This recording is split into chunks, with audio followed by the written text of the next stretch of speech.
CST, un match qui va mettre beaucoup de temps à être digéré par les supporters de l'équipe de France.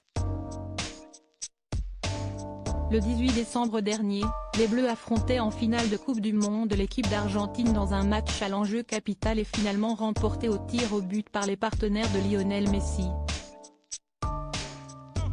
Après la rencontre, les vainqueurs se sont montrés particulièrement chanvreurs à l'encontre de leurs adversaires et d'un joueur en particulier, Kylian Mbappé.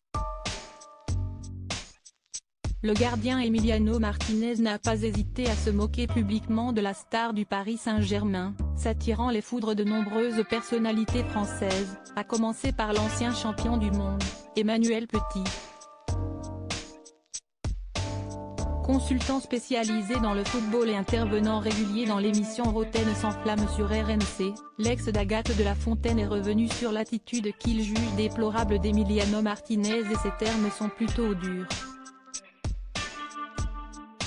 Quant à affaire à un abruti, tu ne peux pas lui demander non plus de réfléchir, lâche-t-il, avant de poursuivre en tempérant ses propos, je peux comprendre que sur l'instant T, que tu pètes un plomb sur le plan émotionnel, je l'ai vécu. Quand on vit des choses extraordinaires, émotionnellement, c'est très difficile de canaliser tout ça. CST du partage et de la joie, on est loin de la provocation et de cette haine gratuite que tu distilles. Emmanuel Petit cherche donc malgré tout à comprendre pourquoi Emiliano Martinez s'en est pris de la sorte à Kylian Mbappé, pourtant auteur d'un triplé lors de cette finale de Coupe du Monde. Des fois tu peux faire des choses qui peuvent paraître choquantes pour les gens qui t'entourent. Malgré tout, quand tu sors de la compétition et que tu rentres dans ton pays, l'émotion retombe et CST une autre émotion qui arrive.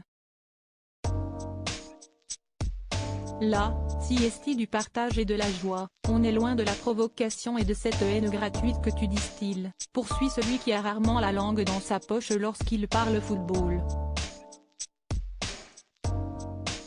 Un nouveau tacle donc pour Emiliano Martinez, déjà attaqué par Adil Rami il y a quelques semaines de cela.